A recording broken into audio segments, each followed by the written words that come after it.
Hello, everyone, and welcome to this audio fan commentary with myself and Jack the Film Fanatic, where today we commentate on the first film of Sam Raimi's Spider-Man trilogy. Whoa! Yeah, Spider-Man, the 2002 Spider-Man film, the live-action film, which was very popular. It was a big hit, actually, when it came out. And I've watched this movie most of my childhood. I really do like this movie. It's a great one, and I'm glad that we're doing this. And hopefully we'll get a chance to commentate on Spider-Man 2 and Spider-Man 3 as well at some point. But yeah, no, we're going to start. Forget the amazing Spider-Man films. Oh yeah, forget the reboot, the dark and gritty Andrew Garfield reboot. Fuck that. But no, we're going to definitely delve into Sam Raimi's trilogy. I mean, I think it's fair to say we both kind of grew up with these films when they were being released. I mean, I loved the first two in the cinema. They were just, I remember seeing them. Well, I remember seeing the second one in cinema. I don't know about you, Jack. Did you see them in cinema? I didn't see the first one in the cinema, but I did see the second and the third one in the cinema. So that was great. I mean, did you see the whole trilogy in cinema, or did you just see the second and the third one? I don't remember seeing the first one in the cinema, but I definitely saw the second and the third in the cinema, and I loved seeing both of them in the cinema. So, I mean, Spider-Man 2. Actually, yeah, I remember actually when Spider-Man 2 was out, I did actually have a couple of toys from it. I had a Spider-Man figure and a Doc Ock figure, and I have the game of Spider-Man 2. Actually, the video games aren't too bad actually. Yeah, I know. I remember watching Spider-Man 2 in the cinema with my brother and my dad, and I loved it. And I used to have like Spider-Man toys, like I had a Venom toy and stuff like that. And I remember I was such a big fan. Like we got these old I just got these old cables, and my dad like wrapped them around me, and I just pretended I was like Dr. Octopus because I loved Spider-Man 2 as a kid. But yeah, I used to do something similar with my dad when we went on holiday one time. We were playing in the sea. I mean, I was only 7 years old at the time, and we were in the sea, and I was pretending to be Spider-Man, and he was pretending to be Dr. Octopus.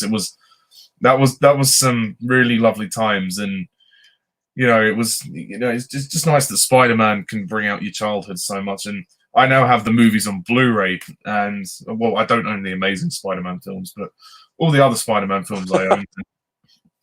It's good to start with this one.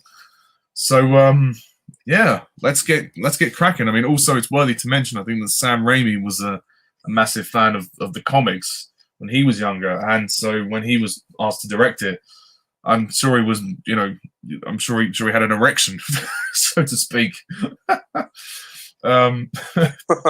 because you can see the love that went into this film. But we'll talk more about that as we watch it. So, Jack, do you want to do the countdown, or shall I? Or actually, sorry, do we need to mention our usual speech, or? Well, I mean, yeah, we're not doing this for profit or anything, but yeah, I mean, I think I'll let you go and do the countdown. Oh, okay, all right, fair enough. Yeah, as Jack mentioned, we're not doing this for financial gain or profit. We're just fans watching the film, commenting. If you want to join us, feel free. If you have this film on DVD and Blu-ray, this is the 2002 Sam Raimi Spider-Man film, so you can pop it in and put your timestamp to 0, and when we say play, you press play as well, and then you can listen to us, because we can't show the actual footage due to legal reasons. But anyway, yes, let's begin. So, you ready, Jack? Yeah, just like you said, put your timestamp to 0, mute your audio, and yeah, get ready for Spider-Man. Oh, it'd be great to watch the entire trilogy again. Actually, it would be really lovely. But okay, 5, 4, 3, 2, 1, play. I always loved the fact that these movies opened with a title sequence and the same theme music. And when I saw the second and third films in the cinema, it got me so pumped, really excited, and I really wish they'd kept this music, the Danny Elfman music for Spider-Man because I think he really defined it. Yeah, no, I agree. I mean, I love the '60s Spider-Man theme, but this was a great theme for the Raimi trilogy, and yeah, I wish I kind of kept them for the new ones. I love the title sequence as well, like the webs and stuff. It's Yeah. really well done. My only criticism about this particular title sequence is that it is a bit too long. For the first film, it does go on for about 3.5 minutes, and which is fine, but it does feel a little bit long. I think they cut it down slightly for the second and third, which was worth it. But I like these titles, and I do miss them, you know. One thing I will say about films is nowadays, especially, a lot of films now, apart from Bond, don't really have title sequences. So I kind of appreciate that Spider-Man had title sequences for them, because like that's one thing I'll say. Like watching films nowadays, like a lot of them just they just have the title and then cut to the movie. They don't have a full-on title sequence. It's just a little bit of a shame, but yeah. I mean, if you look at the Amazing Spider-Man films, the first one literally opens with a shot of a spider crawling across a web, and then the title just appears, and then they're straight into the film. And then the second one just doesn't even have the title appear on screen, which is a shame. But I always loved these moments, and the CGI, it isn't too bad for 2002. Actually, you've got to give them credit where it's due. Yeah, I mean, my God, this film's nearly 20 years old. Oh yeah, that's just crazy. It came out the same year as Die Another Day. Oh well, I know which one I'd take. Yeah, Day for sure. Yeah. Tobey Maguire versus Pierce Brosnan. I think I know who I'm going to choose. Yeah. But isn't this music just epic? It's just epic, isn't it? Yeah. Came out the same year as Two Towers as well. Yes. 2002 was quite a big year for film. I actually think that this theme of Spider-Man will forever be my favorite. I like Michael Giacchino's theme for the Spider-Man Homecoming, but this is much more epic, and it's the way I remember Spider-Man. I grew up with this trilogy of films, and I will always appreciate this one more. Agreed. Yeah, it's probably my favorite Spider-Man theme as well. As well as the '60s Spider-Man theme, which is great. But yeah. Yeah, and Tobey Maguire for me will always be the best Spider-Man actor out of the three. He's my favorite.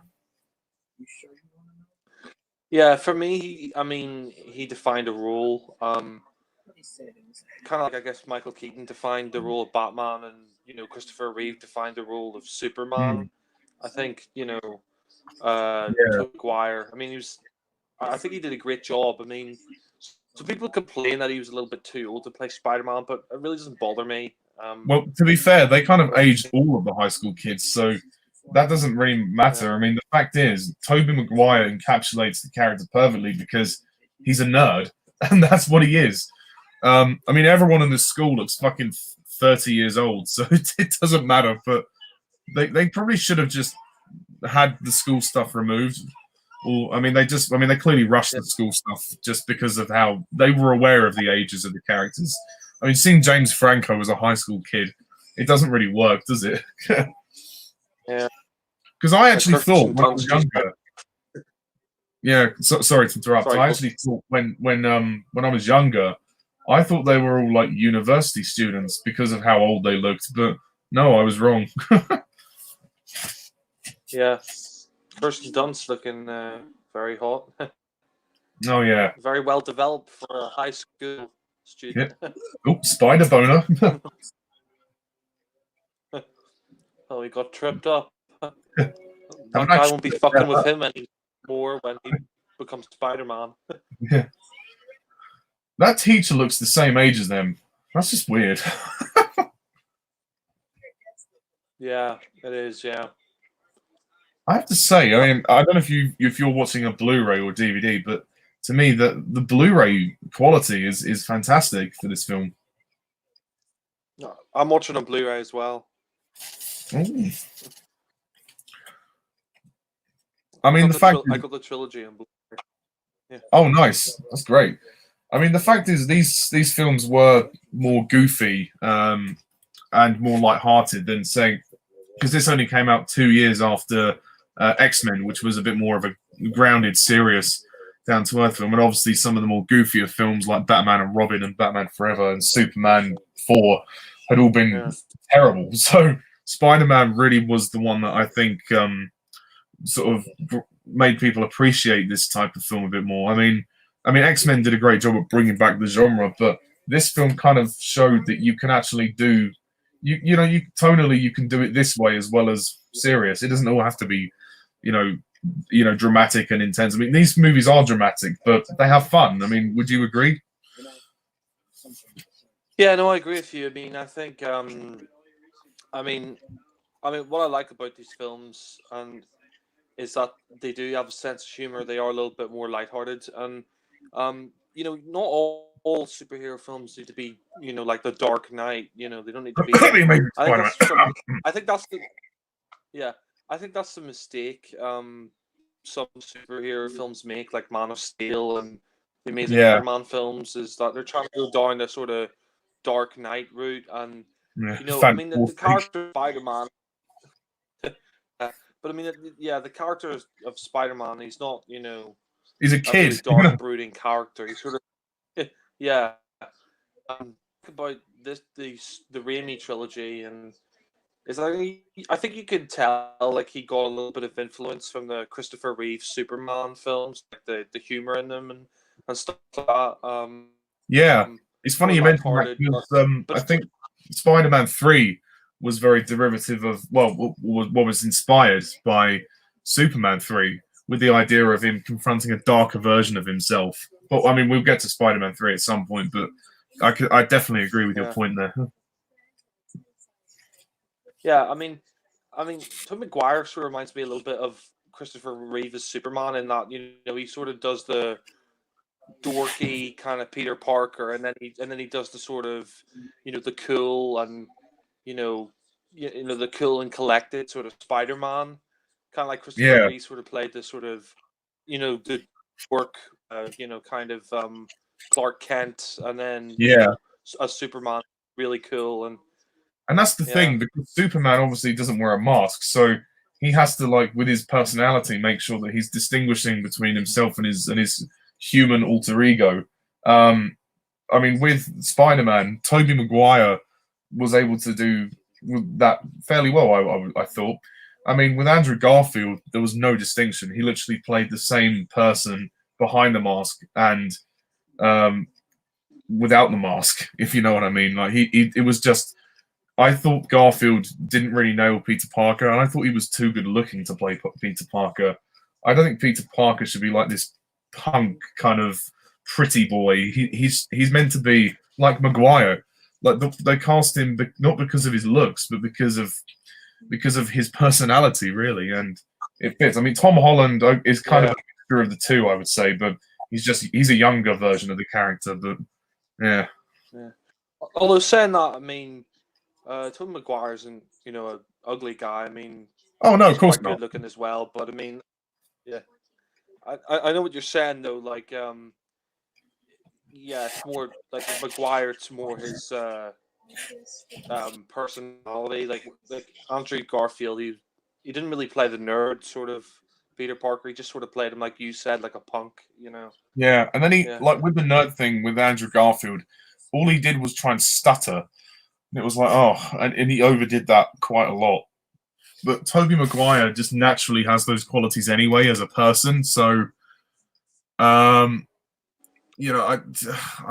really don't see, why they cast Andrew Garfield, to be honest. But I actually think the romance is better in this trilogy than in the Amazing Spider-Man. Yeah, I agree. I mean, I think this, like, you're right. This film and X-Men sort of made the superhero genre like the big thing that it is today. Because I mean, you look at now, nearly 20 years later, in 2020. I mean, you got all the MCU films. Like, without this film, you wouldn't really have the MCU and all that stuff. And I think some people kind of dismiss the Raimi trilogy. Like, they're not really like a fan of it. Like they prefer like the Tom Holland films, but they just think the Raimi trilogy is not great. But I mean, I really like the Raimi films. I mean, I always take Tobey Maguire over, the other Spider-Man, I the other prefer the way Spider-Man he gets bitten. actors. Yeah, absolutely. I prefer the way he gets bitten in this film than to the Amazing Spider-Man. In this, like, you see the spider just crawling down and like biting his hand, and it's it's very good and it's very well done. I mean, on the subject of like the romance, you can tell that Maguire sells the fact that he's loved this girl so long and he just doesn't know how to talk to her. He's just so awkward, but it's well developed. The fact is that we see it across 3 films as well. So with Emma Stone in the Amazing Spider-Man, they killed her off in the second film. So, and it was very like on and off in the second film. The Amazing Spider-Man 2, that was another thing that was annoying, was the fact that the romance just was all over the place, But anyway, we won't talk about that film anymore. Sorry. Yeah. All I will say is, briefly talking about the Amazing Spider-Man films, I think the Amazing Spider-Man, the first one, just ripped off so many scenes from this film and like just made it worse. Like, Yeah. I mean, I think you could definitely tell. Like, for me, like the director of the Amazing Spider-Man, it was like he wanted to. It's like he saw the first Spider-Man film and thought, "Wow, that's a great film. I'm going to remake it." And he just sort of like just ripped off a lot of stuff from, Yeah. this It's film. funny enough, his name is Mark Webb. Lol. Yeah. Yeah, God, yeah. Mark Webb, oh yeah, forgot his name. God. Yeah. Yeah. Easily I done. think they only got him. I think they only got him as director because his name was Webb. But Yeah, literally. But no, I mean, I really like Willem Dafoe in this movie as Norman Osborn and slash the Green Goblin. Okay, yeah, maybe the suit is a little bit goofy, but I don't mind it. It's not that bad. I mean, I don't know if you were going to ever recreate the look from the comics. I mean, I prefer his suit to how Dane DeHaan looked in the Amazing Spider-Man 2. So, yeah, no, I like him, and he's suitably over the top. No, I think Funny. yeah. No, I mean, a lot of people complained about Willem Dafoe's character, the fact Norman Osborn doesn't have the it does look like the Green Goblin from the comics, but I'm glad that they did just give him a suit because I mean, if you look at the Green Goblin in the comics, if you had Willem Dafoe like that, he would look ridiculous. Like you would just laugh at it. So I'm glad that they did give him a suit. Now, I think the suit looks cool. I think, to be honest, there was supposed to be a tongue-in-cheek element to it anyway. These movies were meant to be. These movies were meant to be sort of funny and cheesy, as well as dramatic and heartfelt and action-packed. So I think the design of the suit fits the world of this film perfectly, to be honest.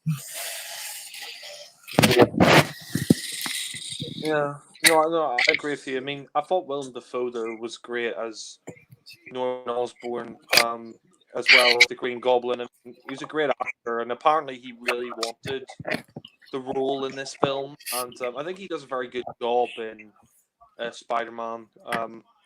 I think after Doc Ock in Spider-Man 2 is probably my favorite Spider-Man villain we've had so far. But yeah, in the films anyway. Yeah, I totally agree with that.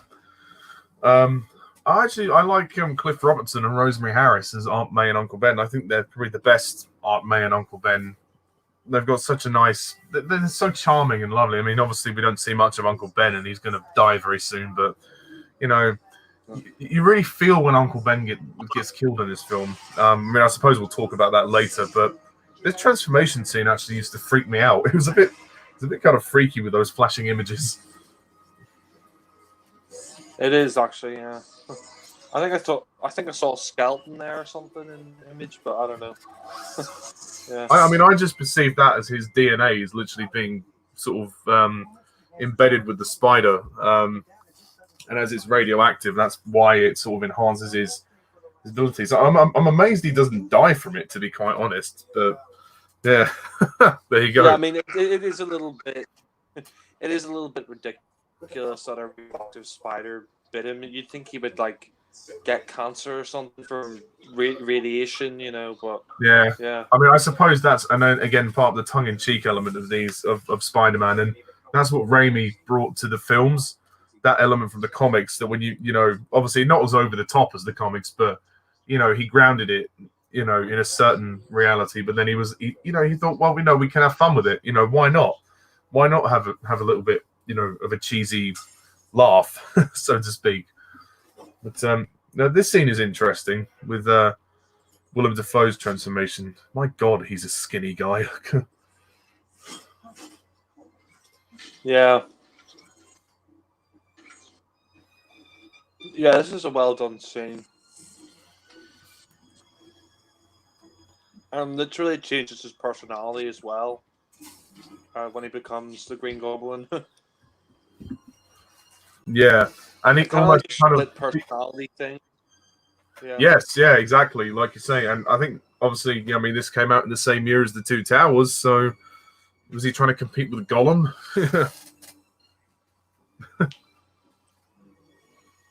Yeah.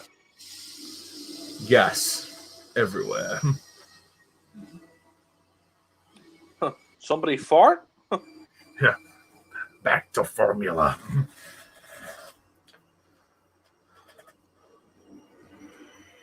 I mean, like you're saying, it is a bit cheesy, but that's part of the charm of it. Yeah. In my opinion, anyway. I mean, but again, this is the Spider-Man film that I always knew, like, you know, like tonally. This is what I like. I mean, the newer ones were, I mean the Andrew Garfield ones, just they made it too dark. Like, Spider-Man's not really a dark character, and there's no need for it to be that way. They just did that because that was what was trendy at the time because of the Dark Knight. But they're two different characters. They shouldn't be done in the same vein. But yeah, whatever. Yeah. Yeah. It's interesting he comes back, you know, kills this guy.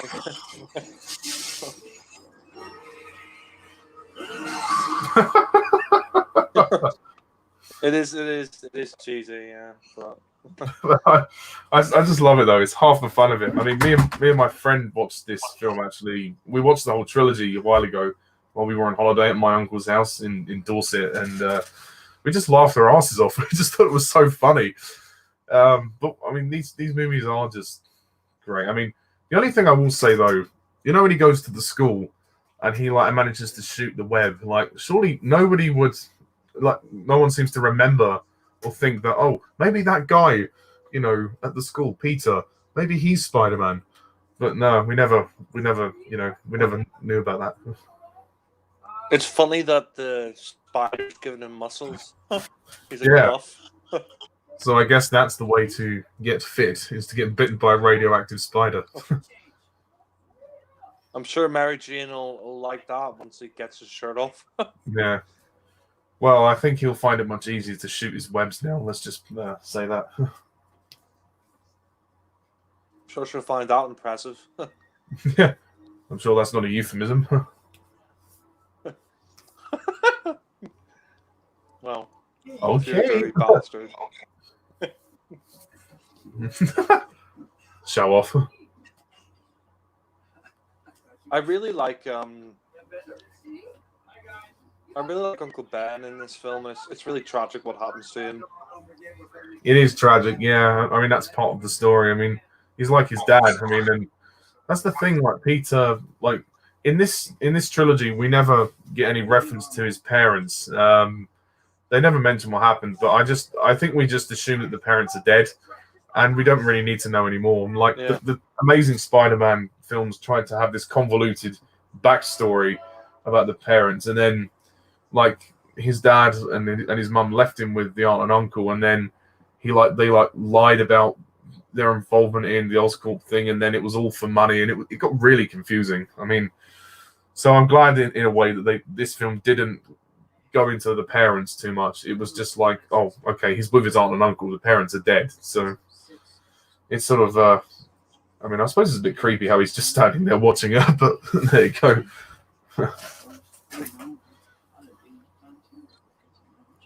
Yeah. It's kind of interesting how your like dad's like a prick to Mary Jane, but Yeah, she yeah, seems to have a bit of a rough life. yeah. No, I'm glad that they don't explain what where his parents are in this film. 'Cause they did that stupid fucking plot in the Amazing Spider-Man was just in it for the money or whatever, bullshit that was. But yeah, Yeah, that was the big mystery. It was like, oh, okay, that was it. Fine. Yeah, that's just stupid. I also like Danny Elfman's soundtrack for the film, as well as the opening theme. The overall score, I just think, is brilliant across all three. Although, actually, no, Christopher Young scores the third film, but I think Danny Elfman scores the first two. But I think he did a great job. The music is yeah. so iconic to me. I mean, Donny Elfman's a great composer. He also did the theme for Batman, the 1989 film, and I think that's my favorite Batman theme. Yeah, that's yeah. brilliant. Yeah. But I mean, I actually like the music for The Dark Knight because it fits with that tone. I mean, it fits with those movies. But I mean, that theme, I think I agree, is probably the best Batman theme. But it's hard not to laugh at the Batman. Yeah. I love the 60s Batman theme as well. Like that's the thing. Like the Spider-Man and Batman 60s themes are a bit cheesy, but they're fun. Now that's just showing off. I mean, come on. She's like, oh, great reflexes. Yeah. He's so awkward in this. That's what I love about the way Maguire plays the character, because it's just so natural.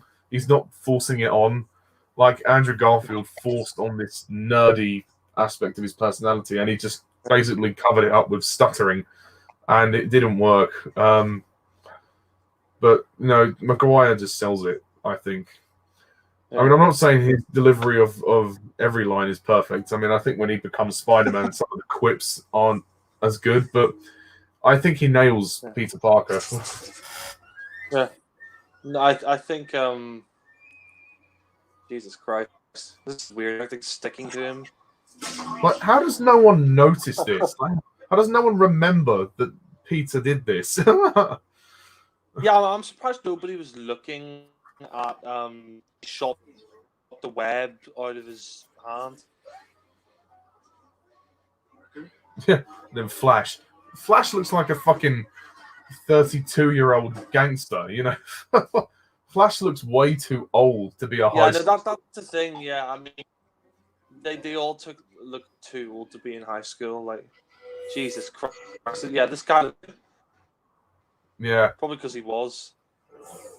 They should have probably just scrapped the school stuff and just had the graduation straight away. But whatever, yeah. It's not in the film for that long, so yeah. that is a bit weird, but it is fun. Yeah. Again, I just thought it was university, but no, because in the second film he goes on a course, like on a science course with Dr. Connors. And funny enough, if they were going to do the fourth movie, they would have actually had the lizard. I think they were thinking about it, but then the Amazing Spider-Man stole that idea.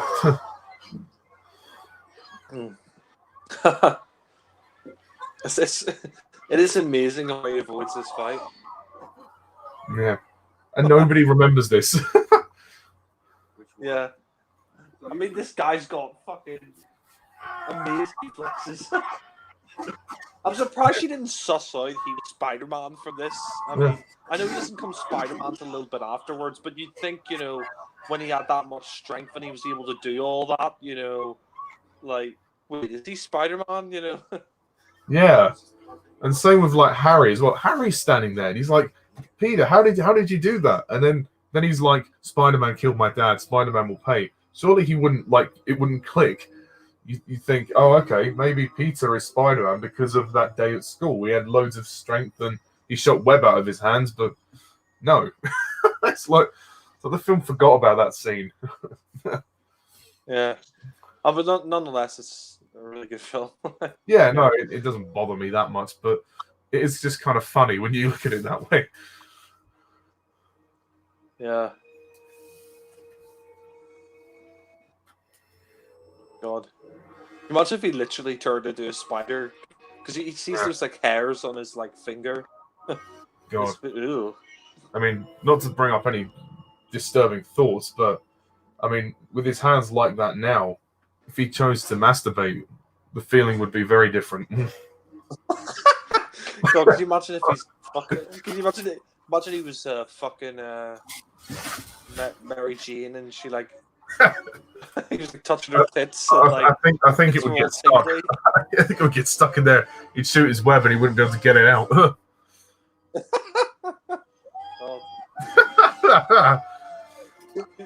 You know what's funny? They did that effect by just literally getting a wall and putting the camera on its side. And I think they took the piss out of that in Spider Plant Man. Like when Rowan Atkinson's climbing up the wall, there's like a guy like sweeping the wall. He's like, "Oh, sorry, mate." Oh yeah, I love that fan film, the Spider Plant Man with Rowan Atkinson. You know, Jane Mary.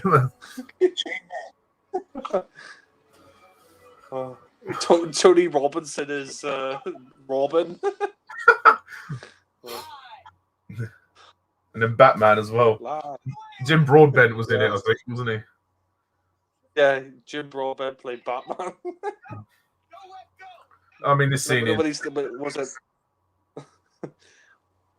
it? Yeah, this is good here when he's shooting his webs. When he finds it. Yeah. You don't need to masturbate to shoot webs.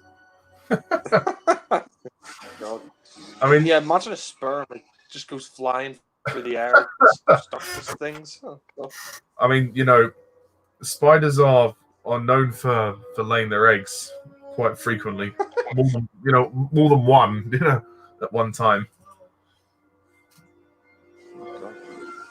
Can you imagine if the web broke and he like fell to his death? Oh God. If that guy did alternate endings, if he did one for Spider-Man, that'd be quite funny. I mean, yeah, sure, that scene was kind of cheesy and stupid, and yeah, the effects are a bit dated, but just have fun with it. At the end of the day, that's what I do with this film. I have fun with it. I don't try. I mean, I do question a few things, but it's still a really good film, and it's far better than the reboot era. So, yeah. And I don't think Spider-Man 2 is the best of the trilogy. It will, for me, that will always be the best of the three.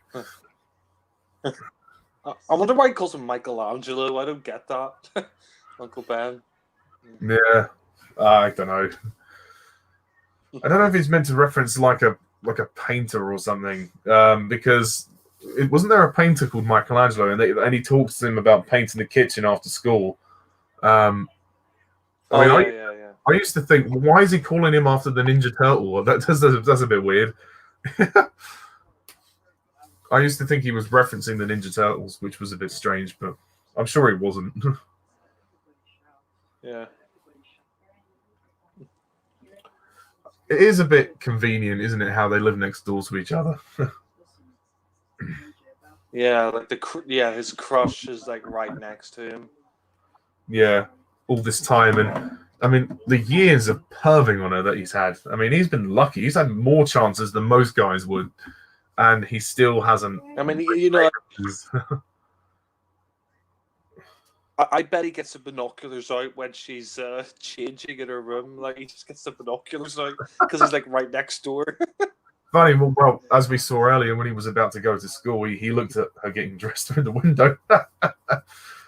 Yeah, probably has a little bit of a spider wank when she's not looking. Oh God. Yeah. I mean, Mary Jane's an interesting character. She's sort of like, it's hard because I'm sort of torn with her. Like, I don't think she's a bad person, but she does end up treating Peter a bit like crap at certain times. Mainly in the second film, I think. When she doesn't realize what, the stress that he's under, but yeah. Yeah. Oh, Kirsten Dunst. Woo! I cried like a baby when you played Cinderella. God. Yeah. Only Tobey Maguire could get away with that. Yeah.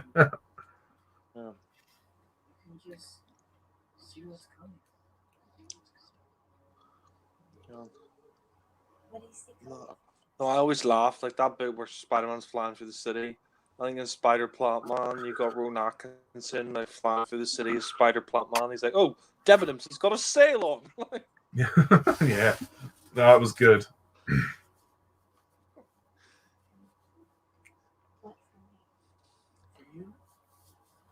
Did she dye her hair for this film, or she like naturally got red hair? I don't know. I thought she always had red hair. Actually, I think I've seen her in other things with red hair, but she's for other projects she's got like blonde hair and stuff. But yeah, I think this was one of her earlier films. I think she started acting as a child, but she didn't have many big films before Spider-Man. She'd done a couple of things, but yeah, people would know her best from this trilogy, I think. Yeah. Well, she was the perfect choice. So look at Flash. He's like a fucking. He looks like he belongs to the fucking mafia, you know. Flash, Yeah. come in, my boy. He only likes him because he's got a fucking car, and I think that's why Peter thinks he needs to get a car, like a Flash car. I mean, they do call him Flash, so. Yeah, Flash and the cash. Yeah. I love this. I love this scene. Like the music is just awesome, and the montage. It's hard to do a montage, but they do this one quite well. And I mean, you know, it is quite, you know, it's quite good and it's quite amusing. Oh yeah, this wrestling scene is quite funny. He's just like in car, he'll get married. He's designing outfits, and then it ends up being designs for an actual superhero costume.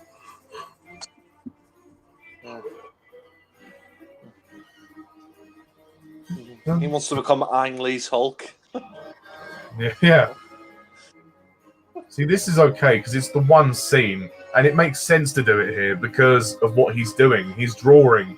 You know, it's not like in every scene in Hulk where like there's random frames that come in, like 2 or 3 different shots come on the same frame for no reason. Like you're just seeing people walk out a door and then other 2 people looking at that. It's just one guy drawing costumes, and that's fine, you know. Yeah. I love the Jack Black version of this scene. The Jack Black parody is hilarious. When Sarah Michelle Gellar plays Mary Jane and she says, "Get it through your head, Skinny. I'm not that into you." And then Tobey Maguire says, "That's impossible." I mean, come on. Aunt May Harris was really great. Yeah. It's, I mean, surely Aunt May should know from that he's Spider-Man. Surely she should click it, but she never says anything. I still think that she knows because in Spider-Man 2, she gives that long speech about being a hero. So why would she go into all that if she didn't know? You know, I think she knows. Yeah. I just don't know. Hey, downtown library. See you later. Yeah, wait, Pete. I'll drive you there, buddy. Or I'll take the train. No, I need that. Go on. Yeah.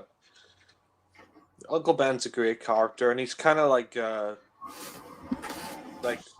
fall Peter didn't really have. Like, yeah. Good. I mean, don't get me wrong. Martin Sheen in the Amazing Spider-Man was fine, but I still think Cliff Robertson was the better of the 2, and he's likable. And I love this scene. It is like a father-son conversation, and sadly, it's the last time he's ever going to see his uncle. Yeah.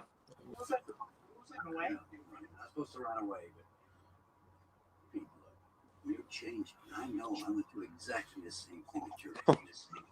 You're changing. Yeah, your body's changing. I mean, you're becoming a Spider-Man. Yeah. I mean, in a way, Spider-Man is a great coming of age story. Is this And for... it's interesting that Stan Lee, when he came up with the character, made him like a high school kid, you know. And I thought that was a good idea. Is this a bit where he says, "With great power"? Yeah, there it is. Yeah. Yeah. Great responsibility. Yeah. Yeah. Don't worry about me, okay? Something's different. I'll figure it out. Stop lecturing me, please. I don't mean to lecture, and I don't mean to preach. And I know I'm not your father. Then stop pretending. It's kind of sad that this is his last conversation with him. It's a bit of an argument. Yeah, and I think Peter definitely feels guilty afterwards. I mean, obviously, he he says, I think he says at some point in the second film that the last time he saw him, he said some horrible things and he wished he could take it back or something. It's the tragedy of Spider-Man is that, you know, his uncle died, and that was sort of what set him on this journey to become this you know, superhero. What I like about it is it's a bit realistic as well. Like, you know, I mean, nobody knows. I mean, that could happen to anybody. Like, you know, one minute they could have a fallout with someone, and then the next minute, you know, their friend or family member could be tragically killed, and you sort of have to. So people can sort of live with that regret, like, you know, that the last conversation wasn't, you know, your finest star, but yeah. Yeah, and that's true.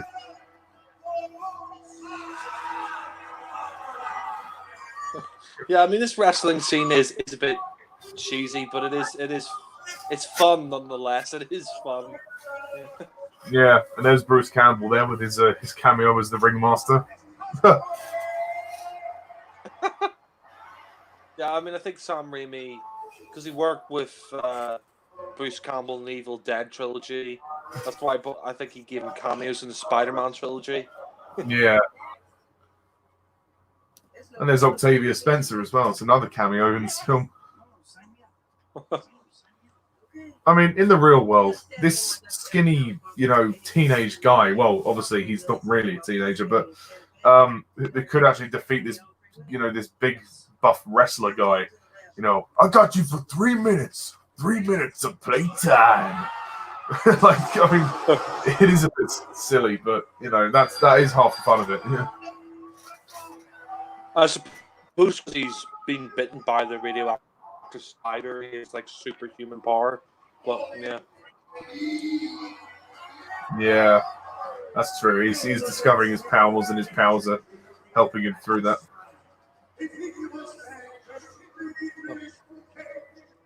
With great power comes WWE.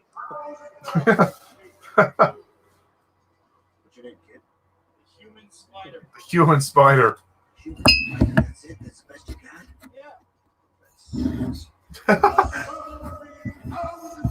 3,000. It's funny he comes up with his name Spider-Man. I mean, to be fair, even if Peter won the game, well, even if Peter actually did get all his money and buy the car, how would he be able to afford it? He's a high school kid. He can keep up with the petrol, the insurance. Like, literally, he would not be able to get it MOT'd. He would struggle to afford it anyway. So, like, and even just to buy the car, 3,000 really is not that much. So it's kind of a, you know, it's kind of, you know, lost his own battle, really.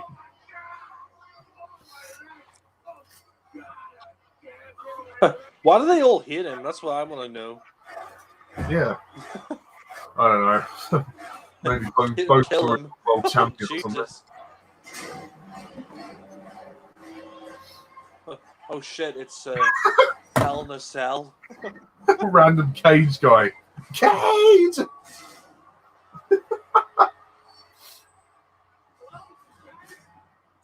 It's like one of those things you get in WWE, like Hell in a Cell. Yeah.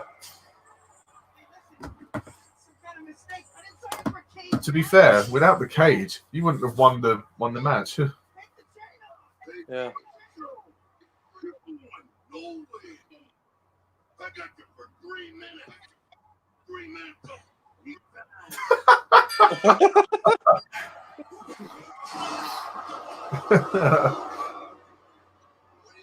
up there? Staying away from you. That's a cute outfit. Did your husband give it to you?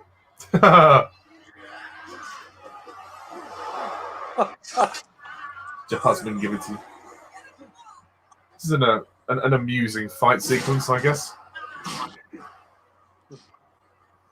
How do they not think, whoa, he can put that stuff out of his hands? Like, Yeah, surely the gloves would have like holes in them or something. Kick his spider ass. Jesus. No, He's got a not pipe. to the wrestler if he can't withstand those kicks.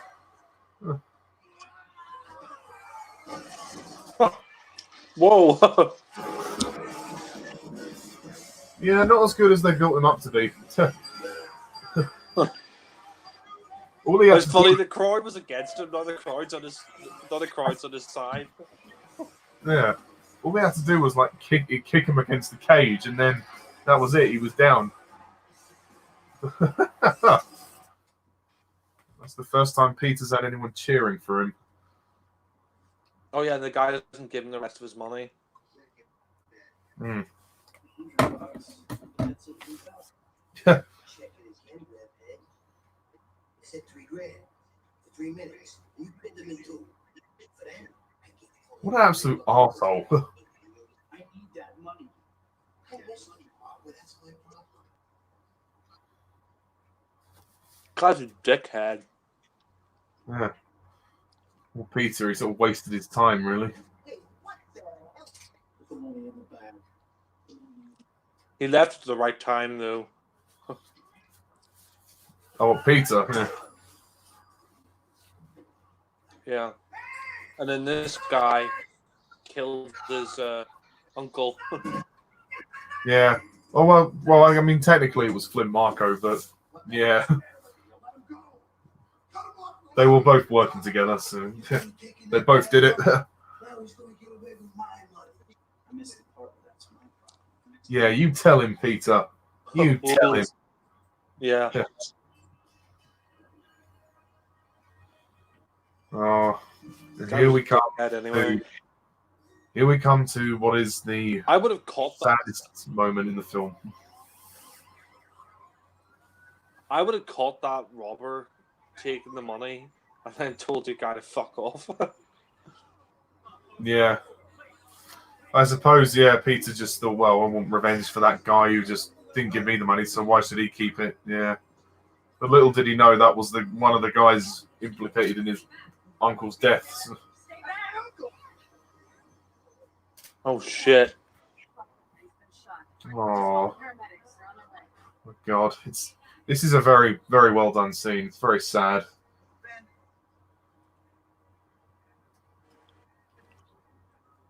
I mean, people give Tobey Maguire flack for his crying, but you know, at least it's realistic. I mean, yeah, maybe he puts on the tears a bit heavily, but it's convincing.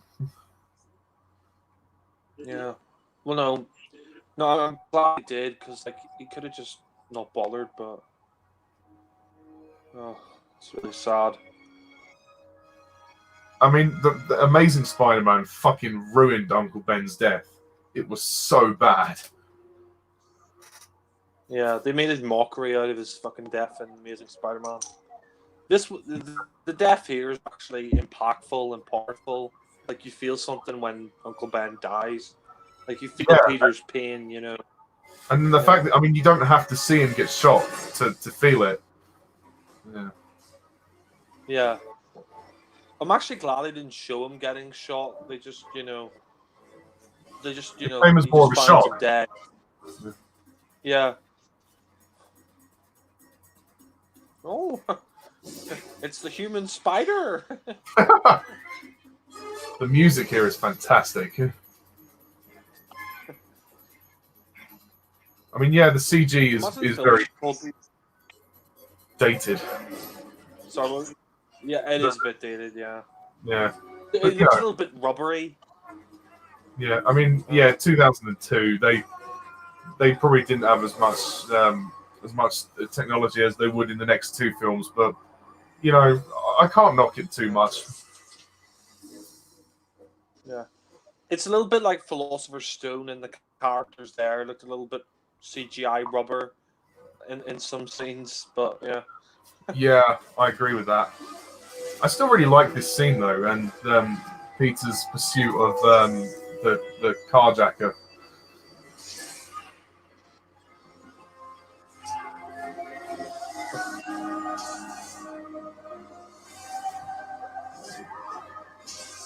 oh whoa, Whoa! It's not like George Lazenby. I am Spider-Man. Oh! George Lazenby Spider-Man. Yeah, after Tracy Another dies, he mistake. decides to become Whoa. Spider-Man.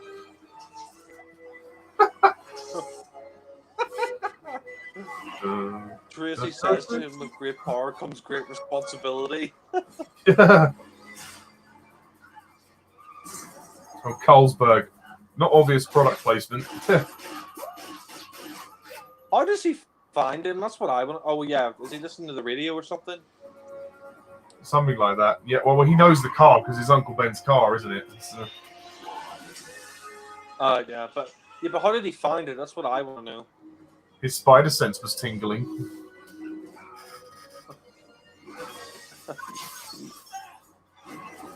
Whoa! I mean, I don't. Have you ever tried Carlsberg beer? I have. I mean, it's all right. It's not the best. Yeah, no, it's not bad. I mean, I go for a Bond Heineken though any day. Oh god, yeah, Heineken is good. I might try and get a Heineken soon. But I can't find any of the Bond ones. I mean, they may have got rid of them from the shops. I think they released. They were releasing because No Time to Die was going to come out in April, and then they probably thought, well, since it's been delayed, we'll take them away from the shops, and then we'll probably bring them back out again when the film comes out in November. But yeah. Well, hopefully, yeah, that would be good. Yeah. Just give me a chance. Give him a chance. Give him a chance. I like Literally kills him. Yeah, I love Maguire's acting there, and I think that's when he realizes, oh shit, that's the guy I let go. If I'd have stopped him, he would have killed Uncle Ben. And oh god, what a dramatic moment. Yeah. See ya.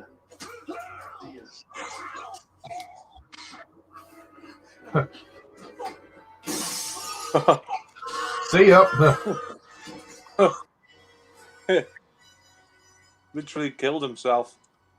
Yeah, by accident, but yeah, Peter got his revenge at least. Whoops.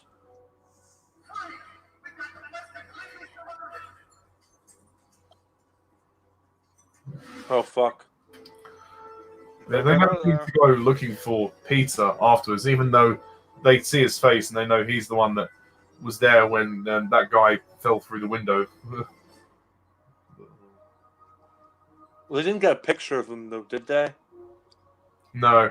Well, yeah, actually, that's true, yeah. But then again, he's a photographer. Well, he will be. Yeah, well.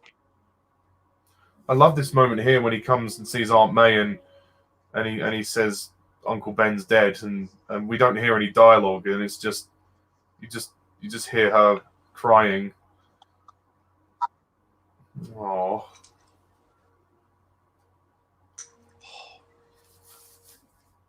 See, Mark This Webb. is a great film. That is how you do it, Mark Webb. Fuck you. You ruined it. Yeah. You don't have Uncle Ben just tackle a guy with a gun for no reason, you know. And wasn't it so abrupt, the way he was like, hey! And then they just struggle for the gun and then bang, that's it. and then Andrew Garfield really hamming it up with "Uncle Ben, no, Uncle Ben." He really overdid it, and people said Tobey Maguire was over the top, but fuck. Yeah. I'm really Well, glad it's boring. with Tom Holland that they didn't redo the Uncle Ben thing again, because I think people have seen that enough times, and we know how he became Spider-Man. We didn't need to see him go through the origins again.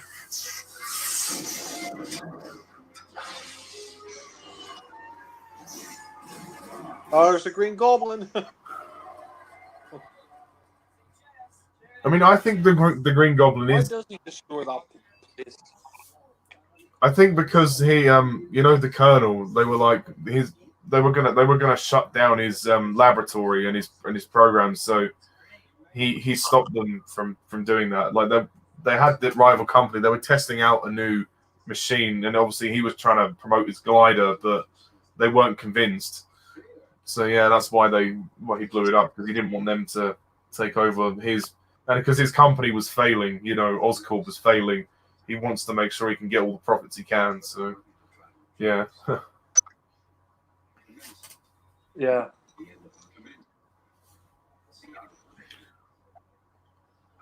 You know what's really weird about that moment with Norman is that every other shot, like his hand is on the wrong shoulder. Someone pointed it out to me. I think it was I watched a review of this film, and the guy pointed it out. It's just a small continuity error, but this is kind of amusing. I never really realized it. What is the continuity error? When Norman has his hand on Peter's shoulder, but then it switches shoulders in every other shot. It's not like a major issue, but it's just funny. Yeah. Yeah. Obviously, the guy did the continuity in that film messed up. Yeah.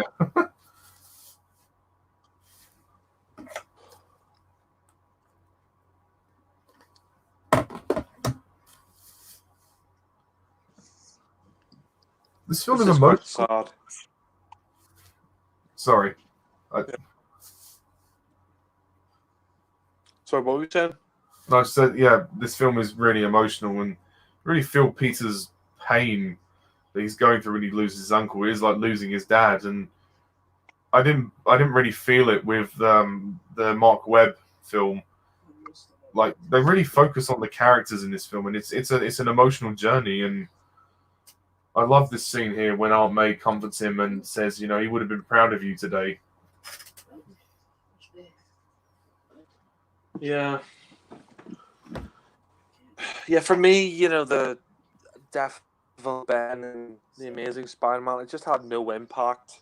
It was just so badly handled. But here you actually, you feel the impact of his death, and you can see how much it affects Peter. Yeah.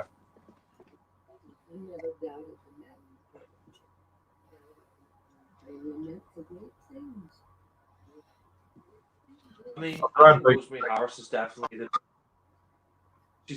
best. Sorry, you go ahead. No, it's fine. My point's not important. After you. No, I was just saying. I think Rosemary Harris is definitely the best Aunt May. I mean, the one in the sexual, she's all right, but I just think I really liked her relationship with Peter, Aunt May, and the Spider-Man trilogy. Yeah. Rosemary Harris, and it carries across all three films as well. And she's literally like his mother, which is brilliant, even though she's his aunt. But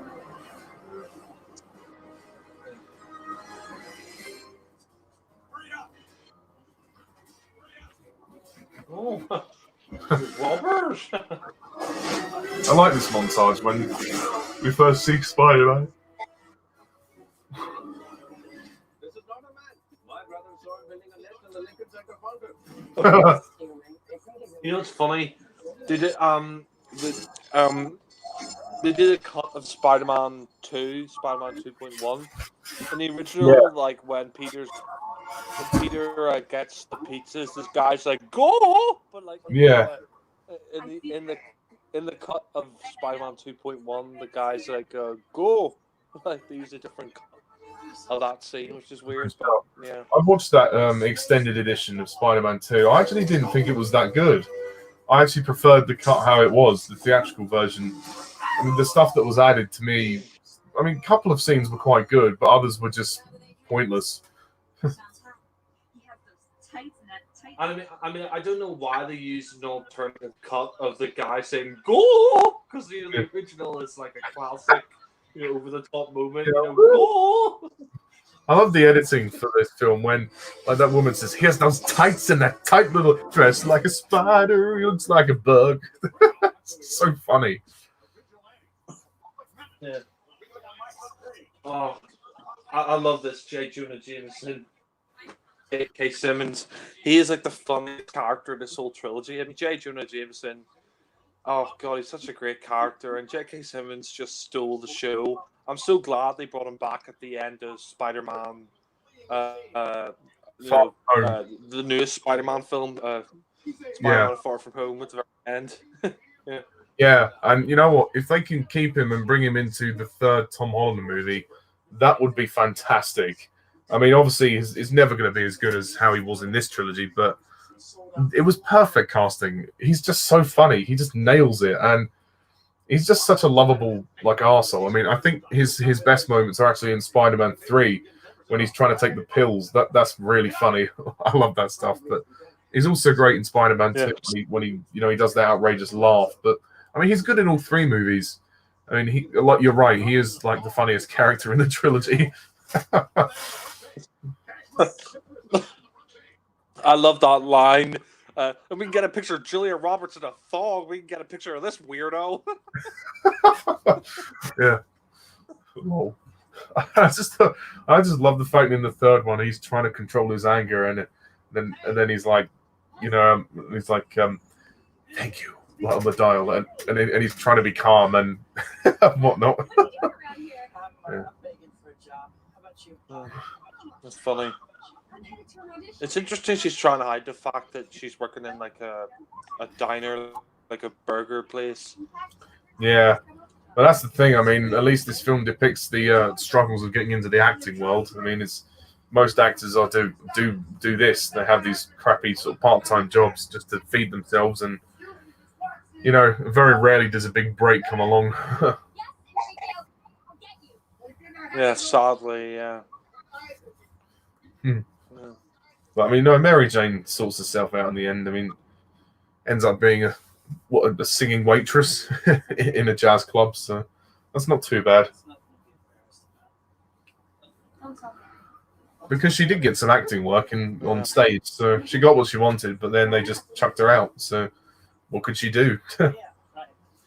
Yeah. That's true. Yeah. I love the montage they had there. Like... Sorry, what did you say? I just realized, that's why she's trying to hide it, because she doesn't want Harry to know. Because she's dating Harry, and she thinks, because he's rich, she'll think that it's like low. But yeah. Oh, well, like she's beneath him or something like that. Yeah. Yeah. I'll come by and have some of your Moondance coffee someday. I do like that montage though, Spider-Man, when he first appears. But I mean, J.K. Simmons is J. Jonah Jameson. It's just so funny that apparently Stan Lee originally wanted to play J. Jonah Jameson in the Spider-Man film, but he said that they did a really good job with J.K. Simmons as J. Jonah Jameson. But yeah. Yeah, I mean, he's played some interesting roles in his time. I haven't seen the film Whiplash, but I really want to, because I hear he's just excellent in it. And I think, again, he was the perfect choice for this character, and everyone remembers him for this. But I think he's going to play Commissioner Gordon in the new Batman film as well, I heard. But, Oh, is he? Oh, that's good. I think Gary Oldman was an interesting choice for Commissioner Gordon in the Dark Knight trilogy. We'll have to commentate on that as well at some point. Oh yeah, I bought the Dark Knight trilogy recently in Blu-ray, so yeah, that would be good. Nice. I mean, I know you're not a fan I of might Batman. re-review the Batman. Areas mentioned. Sorry, what did you say? I know you're not a fan of Batman Begins, but you know, it'll still be fun to do a commentary on it. But it's up to you. No, Appreciate it. I'm thinking of re-reviewing the Batman film soon because I did those reviews ages ago and I had no editing, so I don't have any titles or anything in them. So I think I might re-review them, and I think my opinion may change when Batman Begins. I haven't seen it in years, so Yeah, I mean, I really like that trilogy. I do think it's great. I mean, I have more affection for the Spider-Man trilogy because I grew up with it. But I mean, I admire Christopher Nolan's trilogy a lot, and the first two Tim Burton films. yeah. I mean, fuck Joel Shitmacher. Lol. This is a great scene where he takes on the robbers. Yeah. Cheese. It is literally cheesy. Say cheese. Surely, like, this would be the best job in the world to like take pictures of yourself and like get paid for it. Yeah. crap. Take them somewhere else. I wonder if Jameson ever catches on that Peter might be Spider-Man. I mean, getting those types of shots, he must kind of think, "Hang on a minute, what the hell?" Looking at those photos, it's so obvious that you couldn't get to some of those angles, and you're wondering why J. Jonah Jameson doesn't say, "Oh, hold on a minute, are you Spider-Man?" Because some of these angles are, how are you getting up that high, to take photographs of that? But yeah, yeah, exactly. Maybe I'll take him off your hands. But I never said you have a job. Just me. That's what I can do. Get out of here. I think it's in the second film. He's like, "You're fired, Parker." Oh wait, you're unfired. Yeah, he's just so funny every time he's on screen. Thank you. I'm Peter Parker. Well, it's Betty Brant. She's only a brief character in this trilogy, but in the comics she's actually one of Peter's love interests, which is interesting.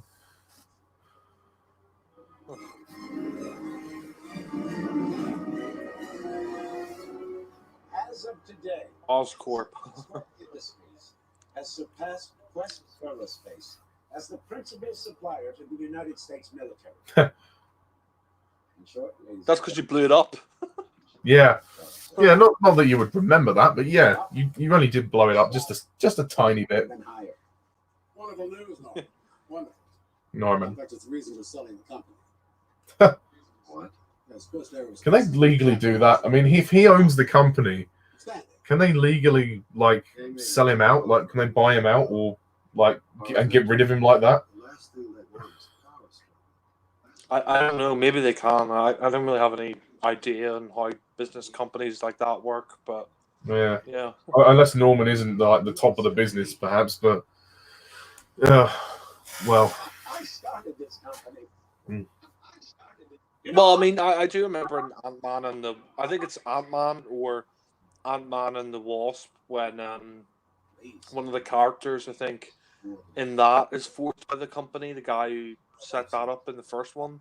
I think Ant-Man. Oh, yeah. Like, Hank Pym, isn't it? Yeah. Yeah. Is it Michael Douglas's character? Like... Oh, yes, yeah, that's Hank Pym, yeah.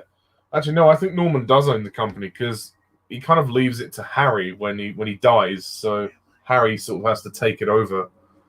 Yeah, I mean, Hank Pym in Ant-Man, I think he sort of set that company up and he was sort of forced out of that as well, so yeah. I think they could do the same to Norman Osborn, but yeah. Mm. This is an interesting festival scene. You don't hear about Macy Gray anymore. Yeah, that bit where Mary Jane's on the balcony and she falls off and then Spider-Man saves her. Yeah. That was good. Yeah, I mean, MJ does need saving all the time though in these films, which is a bit of a recurrence. But She's a bit of a damsel in distress. Yeah. And at certain points, she's a damsel who's depressed. Yeah. It's a bit weird. Like later on, when his dad meets Mary Jane, he kind of puts a bit of the creeps on her. Like he's like, you know, he thinks that she's a nice piece of meat. Yeah, I mean, I don't get like why she's wearing that Chinese outfit. I don't know. She just threw it on. Nothing to do with the coronavirus, but you know. Oh, hi, Mr. Vargas. No, what'd you say about like the guy being a creep? Like, you know, when later on when Harry's dad meets MJ, he comes across as a bit like, well, in a way, a little bit pervy, and then he says to Harry, "Look, she's only after your bloody money, you know, so just be careful." Oh yeah, that scene. Yeah. He was a real dick to Harry. Like you know. I think he He doesn't neglects care about you. Yeah.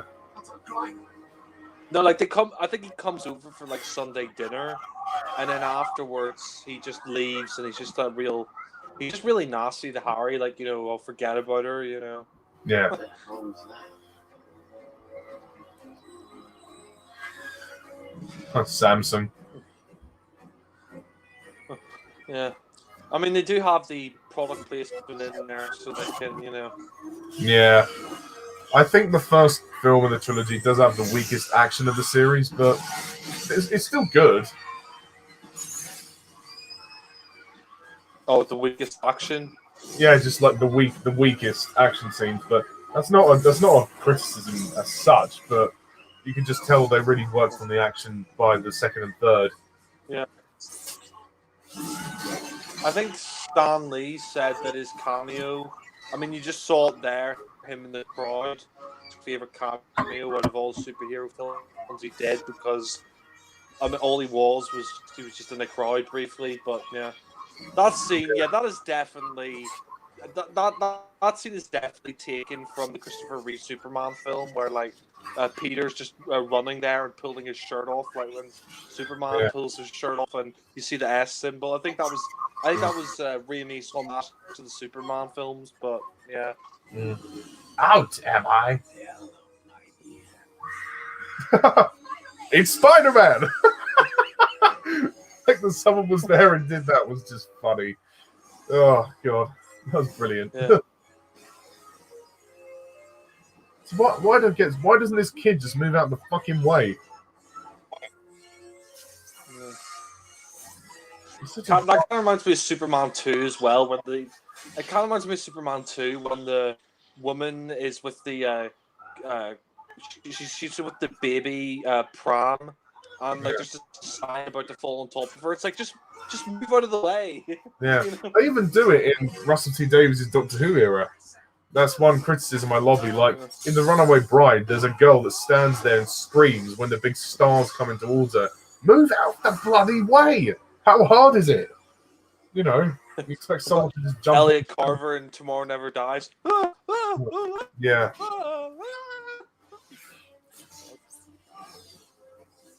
I really like that hoverboard thing. I guess he's got the jet board.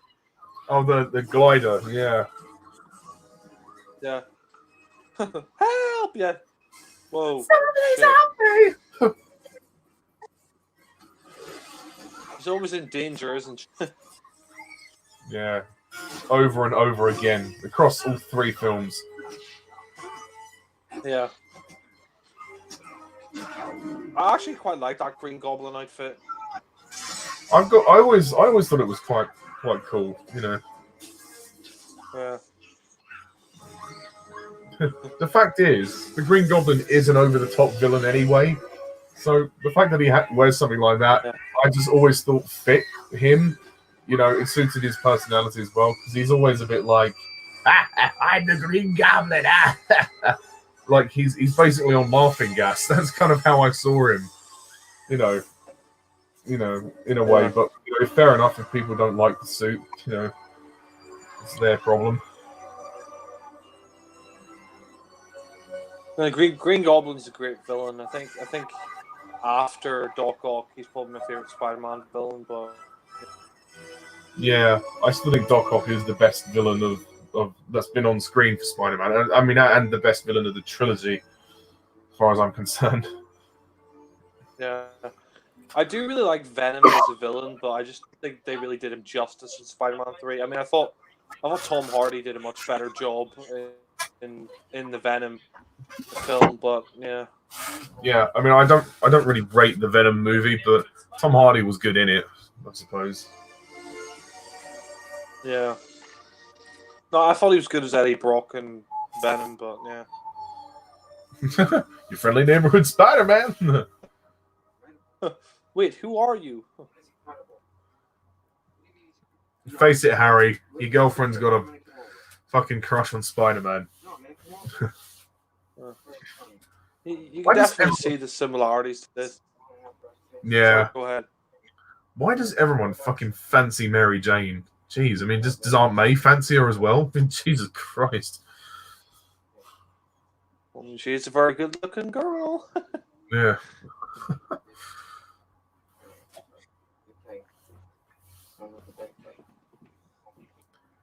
Yeah, lol. Harry just got friend zoned. She's in love with Spider-Man. Oh, the way he shoots his webs.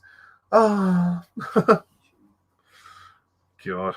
Yeah, I mean, you definitely can't see the similarities to this in like the first Superman film, like Lois Lane and Superman, and then you got Mary Jane and Spider-Man and stuff. Yeah. Yeah. Although the one thing that this film does do, which that film didn't, is that upside down kiss scene, which became quite an iconic image. Yeah. I mean, that in a way that was their replacement for the flying scene. When he comes onto her balcony and then he takes her out and for a flight. For an evening. Yeah.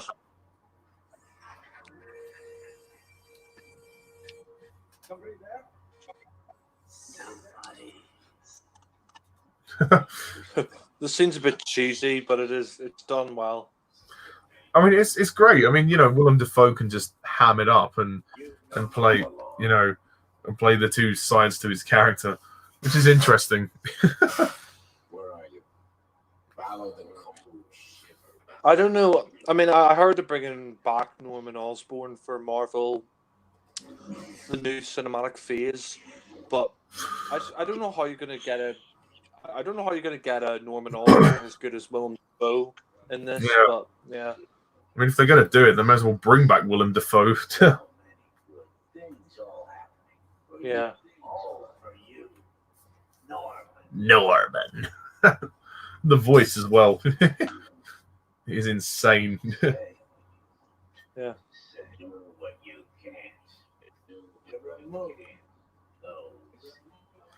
That creepy smile.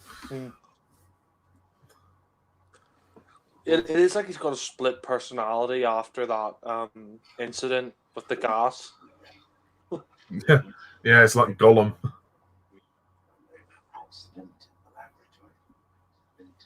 It's a bit like Two-Face and Batman, the way he's got like a split personality. Well, Yeah. Bringing you what you've always wanted.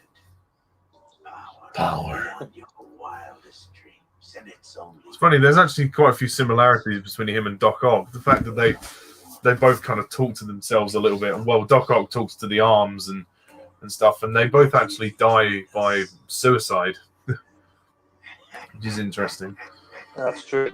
But I mean, he didn't mean to kill himself, but yeah, Doc Ock deliberately killed himself because he realized what he'd become. Yeah, and his life's work was almost ruined, really. Yes. Green Goblin, I want a quarter every time somebody says, Green mean. The man wasn't attacking the city. He was trying to save it. What about Green Meanie? I saved it. it is spoken. Don't trust anybody. Print its libel. Trust my barber. You lawyer, get out of here. Let it sue you. Get rich like a normal person. This country. What made this country? I love the bit in Spider-Man 2 where he's like we need a name for this villain, and he says, he's Dr. like, go, That's crap. science squid crap. He's like, wait, I got it, Dr. Octopus. The one who can bring me to him. It's funny. It's good that Jameson actually, protects Peter, even though he comes across as a bit of an arsehole. He does actually defend Peter, which is good, and he keeps him safe. So he's not completely bad. Yeah. Sleep. I suppose he needs Peter to get those spider picks, but Yeah. Sleep.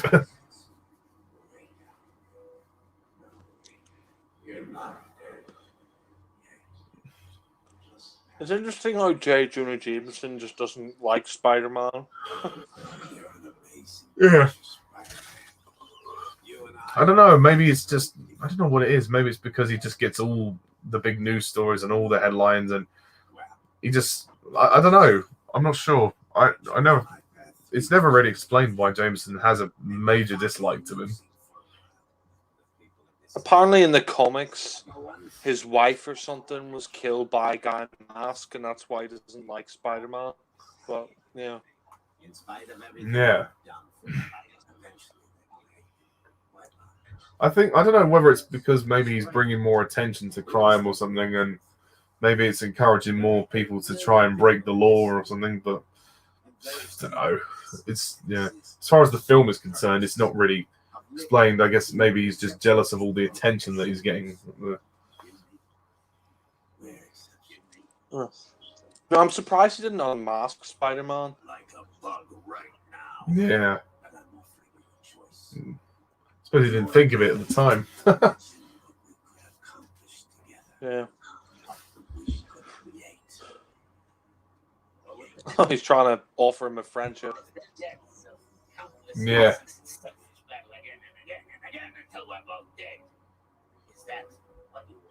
If you want.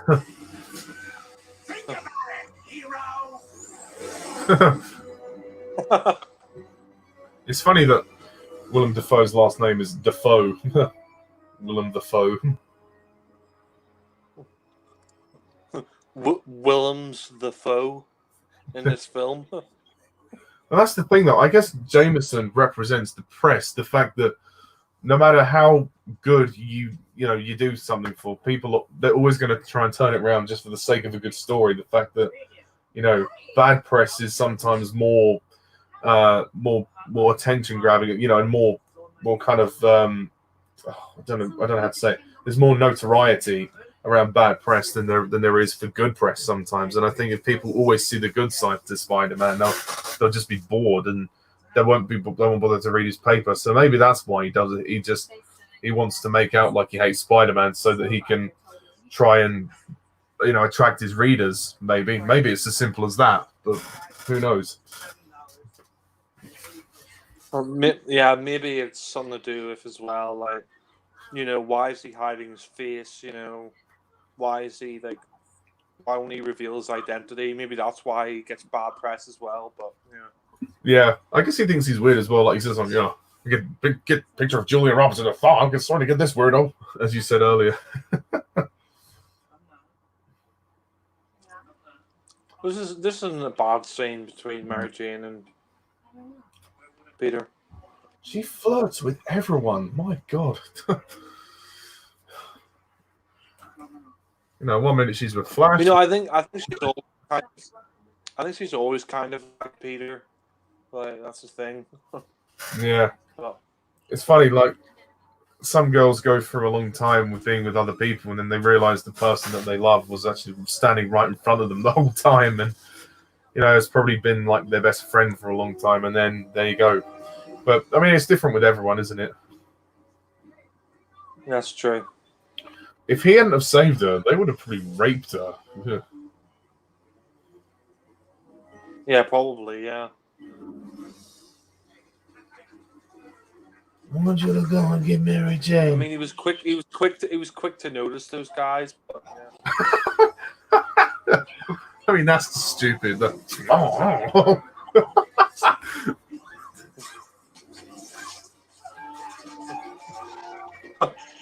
Spider rape prevent. Spider Ooh. rape, spider God, rape. He will do it without a cape. God, look what she's wearing! Wow, and you can see her breasts in that wet shirt. That's Yeah. nice. You know, that was the only reason why they shot this scene in the rain. Yeah, for two What? reasons. Why did he put his mask on before she saw him? Like, See your nipples through that shirt. That's quite nice. she cheats on Harry. Well, I suppose kissing someone isn't really cheating, but I don't know. Well, I suppose. I mean, then again, she's sort of not really into Harry. She's just sort of with him because she just needs a man. So. I think maybe she was into Harry, but then Spider-Man kind of swept her off her feet. Yeah. Well, early when Harry tried to kiss her, she sort of pulled away. But this is a very romantic moment. This kiss. Ooh. And the music is lovely. That's it. I'm surprised she doesn't recognize Peter's voice. Yeah. Because maybe like she could never imagine Peter like personally like that. I mean, his personality is much different because he's much more awkward. But yeah. Ooh.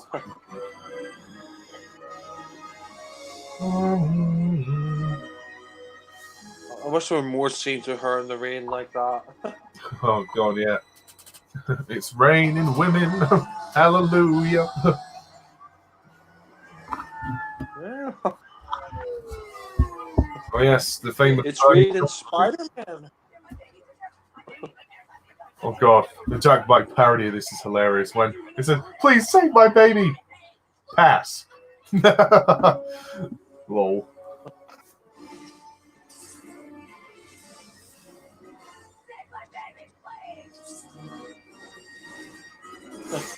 Nope. In he goes.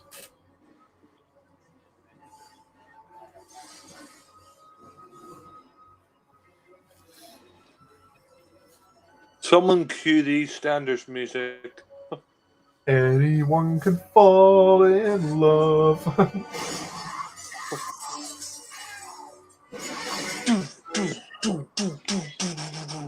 Yeah. Wow. Yeah, relatively unscathed. Yeah.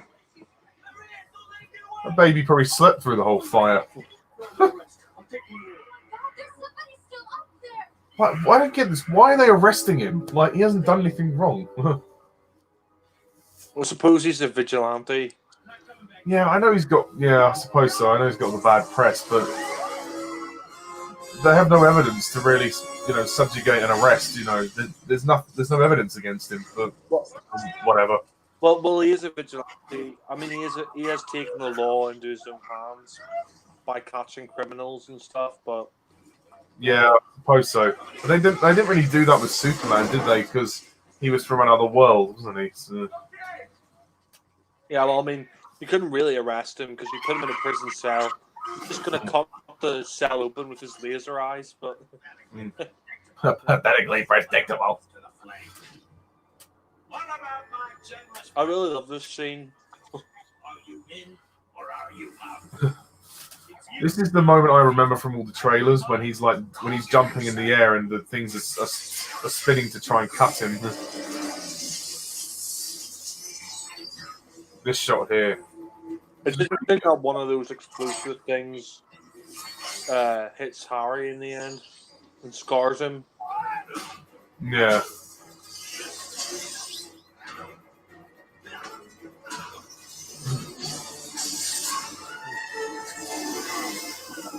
Whoa. Whoa. Whoa! Whoa! Oh, you just did a Matrix. Yeah, bullet time. Every film, like, in the early 2000s was like trying to rip off the Matrix. Yeah, with the bullet time, yeah. Well, Norman looks a bit rough there. Yeah, he's seen better days. I think he realizes that Peter's Spider-Man, like when he comes in with that cut on his arm or whatever it is. But yeah, Yeah, I mean that's why he chooses to leave the Thanksgiving meal before it even begins, because he knows, oh shit, like Peter's Spider-Man. What do I do? You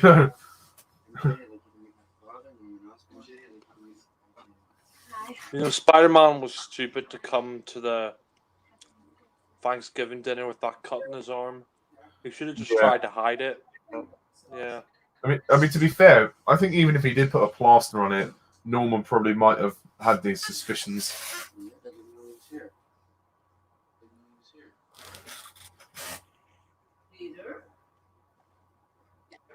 The way he looks at MJ. Ugh. Yeah. Yeah, he's like, oh, it's like, oh, you're a nice big kid, aren't you? It's like he's checking her out. Yeah. What happened to Harry's mum? If they just looked up, he'd be fucked. Yeah. All brilliant men are slobs. Wow. Thank you, Aunt May.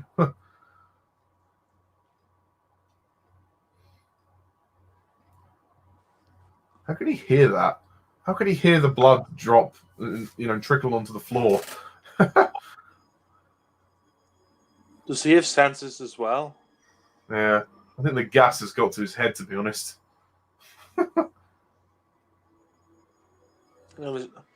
He's been surrounded by too many farts. The liquid nitrogen. What? I'm surprised that our May doesn't react with a bit more surprise when he says, oh, I had to beat an old lady with a stick.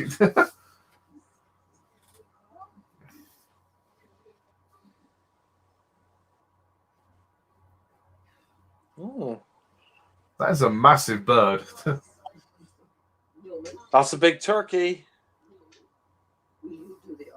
Oh, you didn't like that? Yeah. Norman.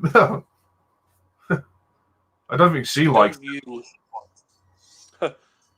Don't you? I just love the way he does the carving here. It's so cheesy, but it's just so well done. Yeah. The way she's like, Norman, do the honors.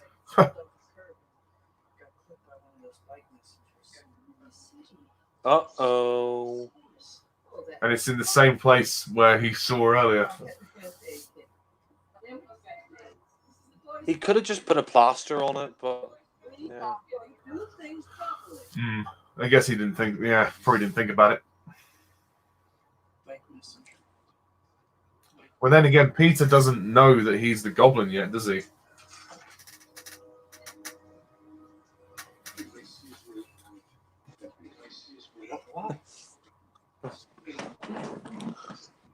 Something has come to my attention. Yeah, I'll be putting it mildly. I don't want your turkey.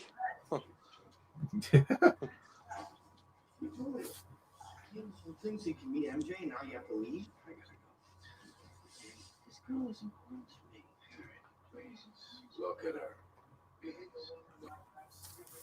her. Oh, poor MJ. This is a bit awkward. They're all beautiful. Until they're trust fund back and happening wolves. Oh, Jesus. Do what you need to with her, then groom her fast. Nasty. It's basically just saying fuck her, then dump her. MJ, is she really after the money, though? I don't know. Maybe that's what she sees in Harry, but even so, that was a bit harsh. Creep is my father, right? If I'm lucky, I'll become half of what he is. So just keep your mouth shut about stuff you don't understand. Harry Osborn. I thought Aunt May can tell anybody off. I don't know why he's defending his dad after his dad said that horrible shit, you know. Yeah, I think because if that was my dad saying shit about my girlfriend like that, I would I'd be pissed off. I wouldn't be defending him, but I'd tell my dad to get out. I'd be like, sorry, well, this is not true. Get out. You know, what you talking about? But I guess because she called him a creep, maybe that offended Harry or something. Or who knows? But yeah. I mean, maybe she does love Harry. I think maybe she does. I don't think she's just that vain that she's just after his money. But yeah. But I mean, you can tell there's not much romantic chemistry there. I mean, I think they've always been friends. I mean, they've always been school friends. But like Peter, like I mean, it's like she never really, she loves Peter. This scene is really well done. I love this scene. She's like praying and then finish it. He's like, finish it. Oh my god! I mean, this is terrifying. That he chooses to just scare the shit out of her, the old woman. I mean, oh god, shocking. What a bastard as well. What an absolute bastard. Yeah. I mean, I thought that Aunt May was going to die from shock after that. I know. I mean, I know Peter's his enemy, but it's just such a horrible thing to do. Like, I mean, especially his aunt. It's like, why do you like? He could have just confronted Peter personally instead of like staring the shit out of his fucking aunt. But yeah. Yeah. And then again, Norman's proved how nasty he is with MJ and his own son. I don't think he really cares about Harry, to be honest. He just turned up to the Thanksgiving because he had to, Well, I think that gas changed his personality. It made him a lot more like psychopathic or whatever. But yeah. Yeah, but even so, I think even before that, he had a sort of a distant relationship with his son. He was kind of more upset. He was more of a fan of. He was more of a fan of Peter, and I think that kind of pissed his son off. But yeah. Yeah, because I think even in Spider-Man 3, Peter and Harry fight, and then he says, you took my father from me, and you stole my father's love, and he was like, oh, look at little Goblin Jr. Gonna cry. Yeah.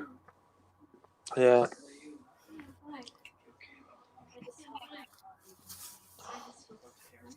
But I like that all the characters are really well developed here.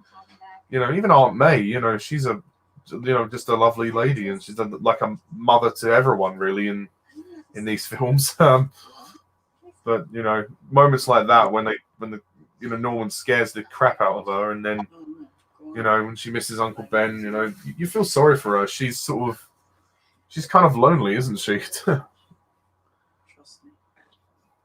Trust me.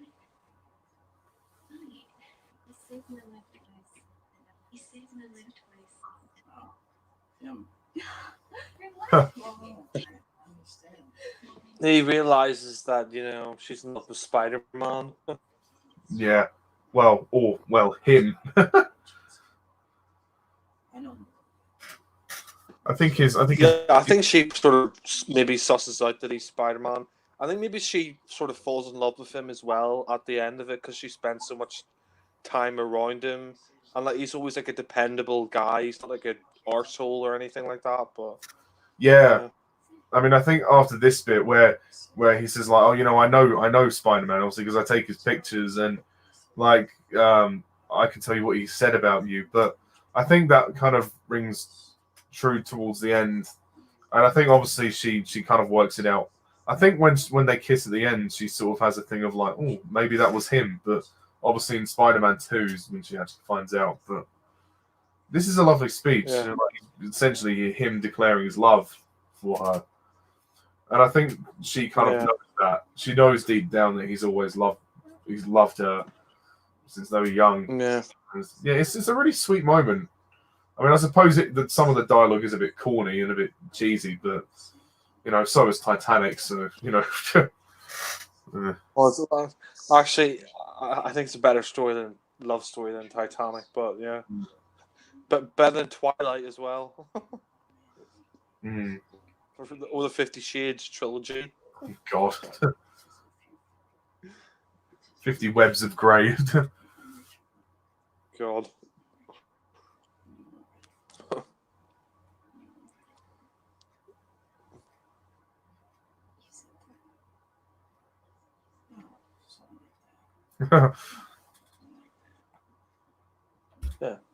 You can tell she likes that.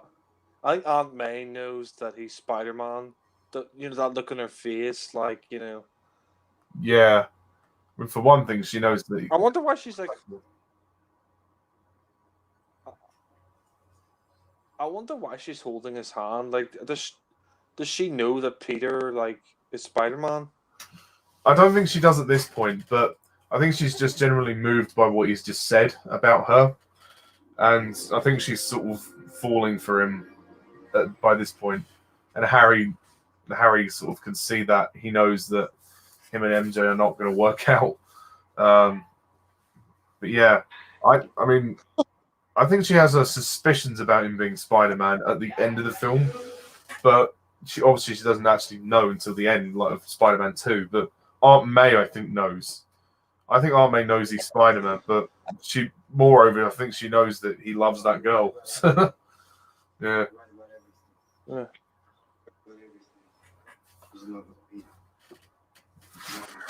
She's in love with Peter. Yeah, Peter. Not just since the fourth grade.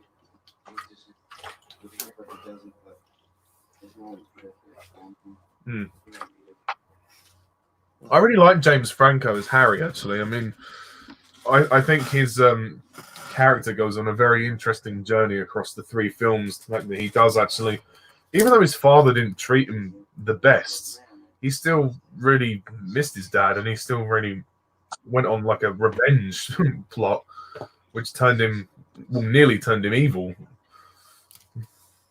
Well, he did become a bad guy for a while, and then I think he realized the error of his ways, when the butler or whatever told him. But Yeah. yeah, Only the butler had been there a little bit sooner, but never mind. Never mind. Yeah. After Spider-Man 1, he should have just said. Sorry, that was hilarious. Wow. Yeah, it was. Yeah. So that's the thing. I think with the third film, they got a bit lost with Harry's story. I think giving him amnesia was it was a little bit of a cop out, which was a shame. I mean, they more or less tied it up with his death and the fact that he did sort of forgive Peter. But I think the build up to it could have been rewritten. The fact that the butler did wait so long to tell him about how his father died. Which was a real shame, but whatever. James Franco did his best with what he had in the script.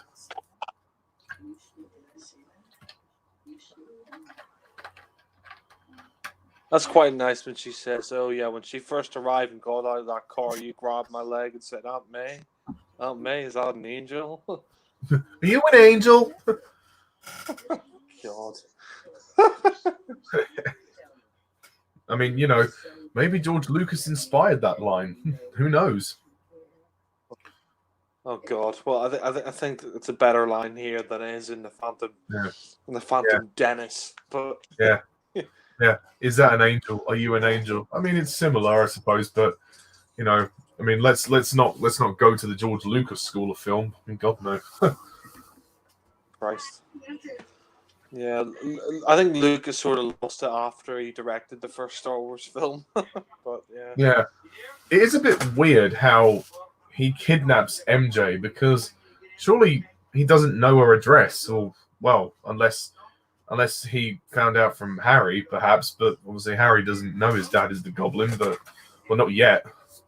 I don't know. It's a bit weird, isn't it? And then he just puts her on top of the bridge. Well, no, I think it makes sense. He knows that Peter. Harry basically told his dad that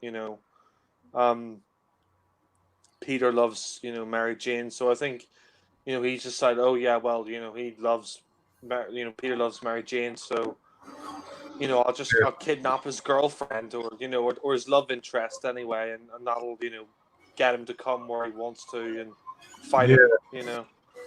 I mean, I suppose he obviously went to where she lived and grabbed her when she was sleeping, which sounds a bit disturbing, but I mean, she's in her pajamas, for God's sake. Yeah.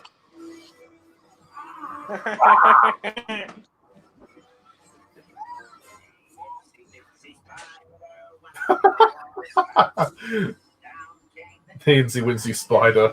Oh, God. This film is so cheesy.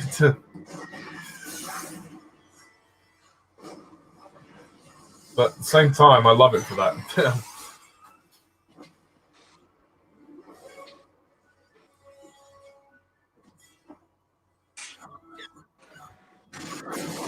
Goblin.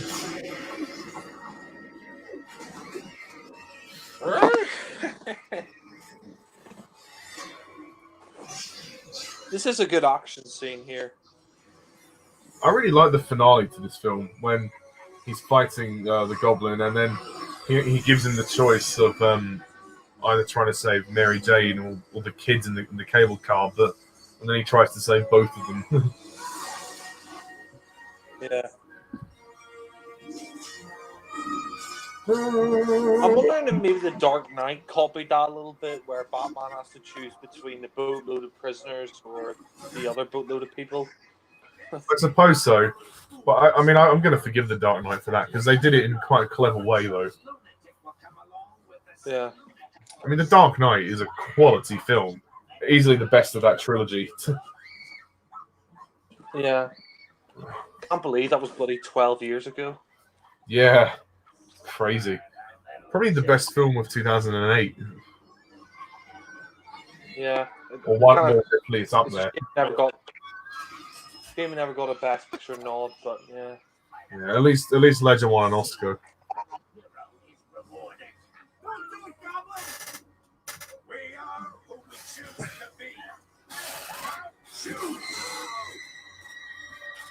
Now choose. Woo.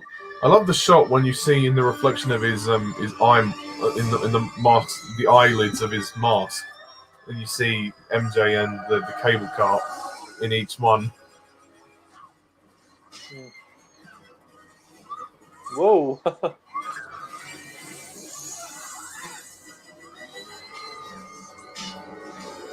Whoa! It's amazing that web actually holds them up. Yeah. Whoa. He's webbing him. To be honest, if he dropped the cart there, it would be okay because there's enough people inside it for it to just float. So he needn't have worried about the cable cart too much. Yeah. At least he made the effort.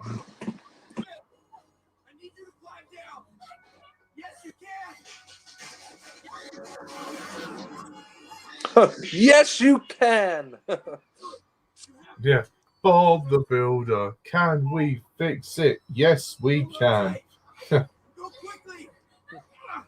Peter and Let your MJ. dreams be dreams. Just do it. Yes, you can. Peter and MJ and a cable cart too. We'll kill that goblin. We'll get the job done.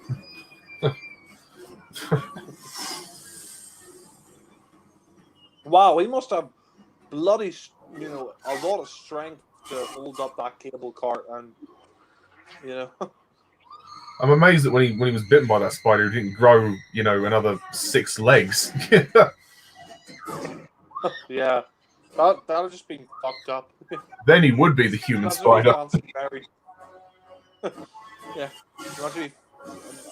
imagine if he still fancied Mary Jane after that. Hey, I got 6 legs, Mary Jane. Yeah. I mean, good luck sending you on the top trying to crush that.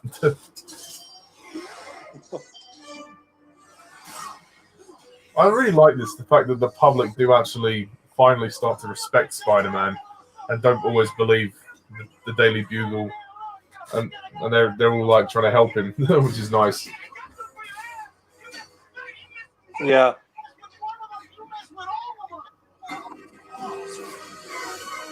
You messed with all of us. This is so much better than The Amazing Spider-Man. That movie's a fucking drag. Yeah. I'd take this movie any day over that piece of crap. I mean, both those films suck in comparison to the Raimi trilogy, but yeah. I mean, mean, the only thing I'll say about The Amazing Spider-Man 2 is like some of the action scenes were quite good, but and Emma Stone was good in it, but the rest of it sucked. Oh bloody hell! That explosion! I'm surprised it didn't blow his head off. Yeah. This is a great final fight. I really like it because it's sort of a bit more brutal. The film kind of goes away a bit from some of the cheesiness. Oh, whoa! I mean, some of Maguire's reactions are a bit cheesy, but still, it's a great fight. Oh shit!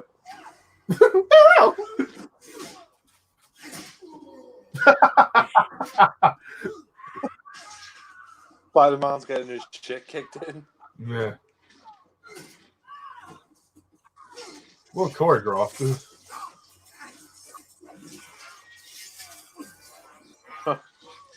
Caught in the spider's web. Poor Peter. What did Peter ever do to Norman? Yeah.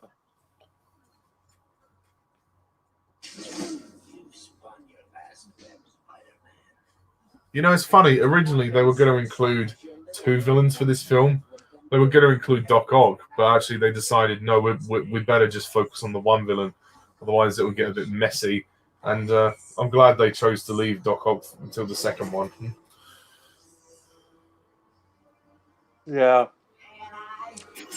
I'm glad as well because it's like the same thing with the Dark Knight trilogy. They could have had the Joker in the first one, but they waited until the second one, which I think was the right decision. But yeah. MJ and I are gonna have a hell of a time.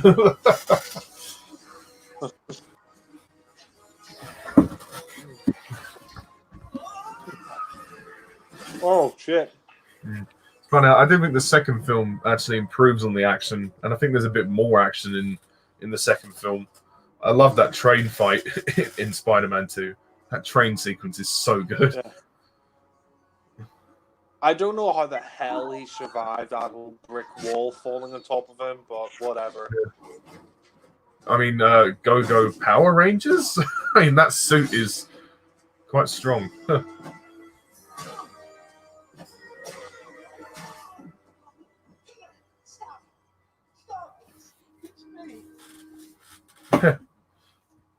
Doof, doof, doof, doof, doof, doof, doof.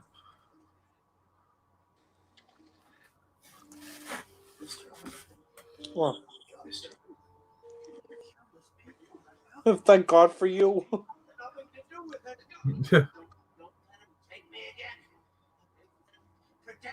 Protect me. It's funny how like Norman's become kind of pathetic, really.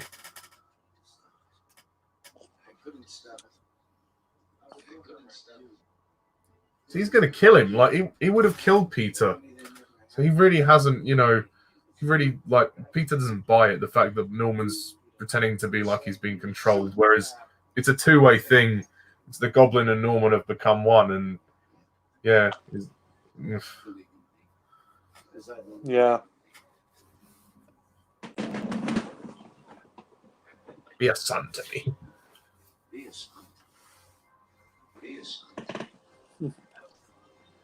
Okay. Give me a hug. Godspeed, Spider-Man.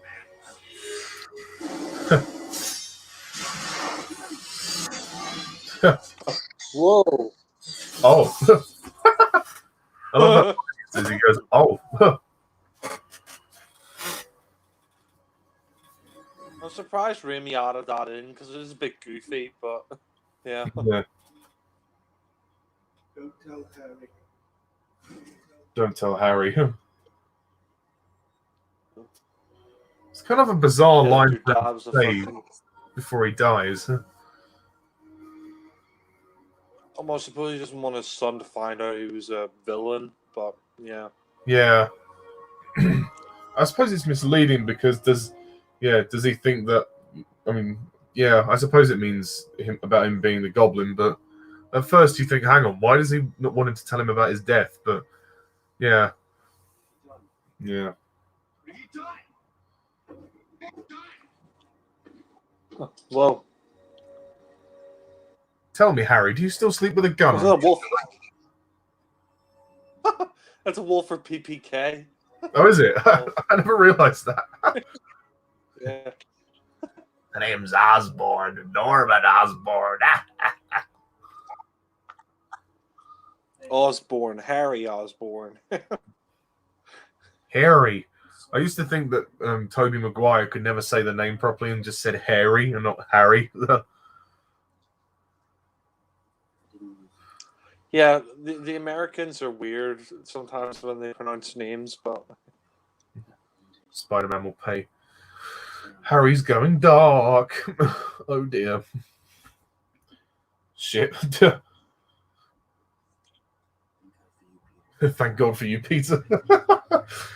Lol, the irony.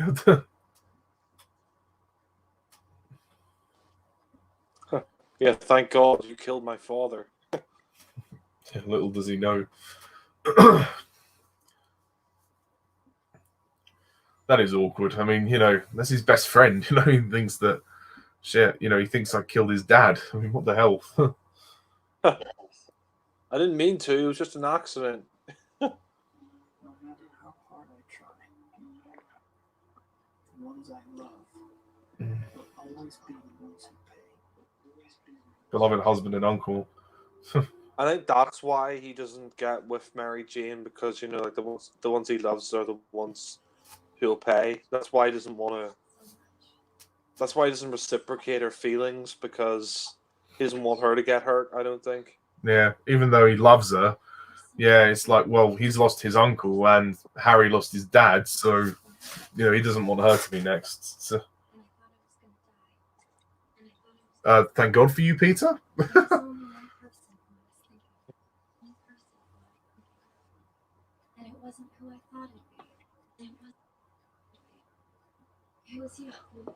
Surprised she thought of. I'm surprised she'd think of Peter. Yeah. Oh, she really fell for him. I think that's the irony that she thinks she's in love with Spider-Man, and then it turns out it's the exact same person. Peter is, because Peter is Spider-Man. She loves Peter, especially when he dresses in a skin-tight, suit. I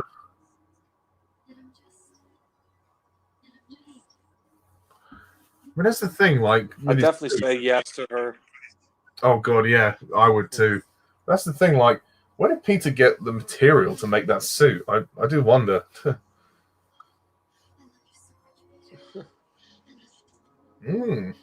Ooh, I would definitely not turn her down. Yeah, she is a beautiful girl, Kirsten Dunst. Your hair's red like my suit. Yeah. All I wanted was to tell her how much I loved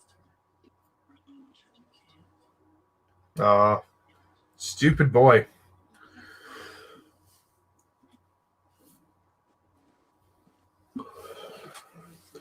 Isn't it funny how in Spider-Man 2, on her wedding day, she runs off and chooses to just ditch the guy that she was going to marry and then be with Peter? What a bitch move. Surely you could have worked that out a bit, before the wedding was planned. So you've wasted everybody's time and money because you were leaving that guy at the altar. I mean, yeah, it is a bit of a bitch move, but especially that's Jameson's son as well. I mean, kind of like I bet he had it. I bet he put her in the news, like, Mary Jane ditches my my son. Yeah, ditches my son, the astronaut. Yeah. But no, that's the thing. I mean, kind of like Mamma Mia, how like when Amanda Seyfried's character and then her boyfriend, her fiance, they get to the altar and then she's like, let's just not get married. So what was the point? You just wasted everyone's time and money. Ugh, but yeah. Whatever life holds in store for me, I will never forget these words. Well, yeah, she recognizes the kiss. Comes great responsibility. Yeah. This is my gift. So does she know that he's Spider-Man then? I think she has her suspicions. I'm Spider-Man. Yeah. Oh, Spider-Man does whatever a spider can. oh. I like this ending, like showing him doing his last swing. Da-da.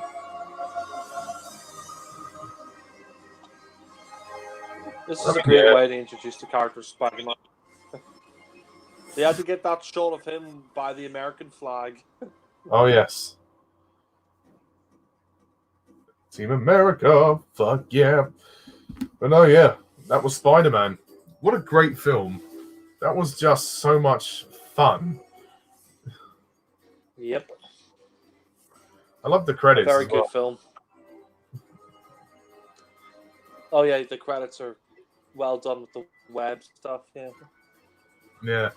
I mean, yes, some of the CG effects are a bit dated, and I think the title sequence goes on a bit too long, and certain parts of the Mary Jane character could have been written differently. But I really, really like Tobey Maguire as Spider-Man. I think he sells it as Peter, and you feel his emotional struggle. And the Uncle Ben death was done very well, and the action scenes when they're there are very entertaining. And I think Willem Dafoe is just superb as the Green Goblin. He hams it up and he throws himself into that part, and it's just hilarious to watch.